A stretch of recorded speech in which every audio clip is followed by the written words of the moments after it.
عرض ادب، شکیبا هستم، مشاور خانواده. گاهی وقتا پیش میاد ما یک عزیزی رو از دست میدیم، چه با تجربه مرگ اون عزیز، چه با تجربه فقدان اون عزیز، مثل تموم شدن یک رابطه عاطفی یا رابطه خانوادگی یا هر شکل دیگه. ولی تا سالها نگران و غمگین اون از دست دادن میمونیم و برامون سواله که چرا با گذشت زمان همچنان ما غمگین هستیم. علتش این میتونه باشه که سوگی که ما تجربه میکنیم در پی اون از دست دادن از نوع سوگ پیچیده و حل نشده برای ما باقی میمونه. باید این رو بدونیم که وقتی یک عزیزی رو از دست میدیم باید به خودمون، به احساسات و افکار و رفتارمون اجازه بدیم که برای از دست دادن اون عزیز سوگوار بشه، غمگین بشه.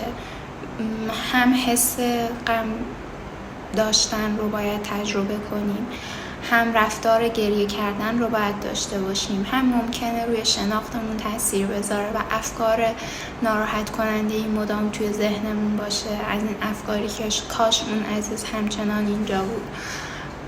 باید به همه اینها اجازه بدیم بروز پیدا کنه، اتفاق پیدا بکنه و اون تجربه رو زنده به گور نکنیم، وگرنه تبدیل میشه به یک سوگ پیچیده و حل نشده که ما تا سالها میتونیم درگیرش باشیم.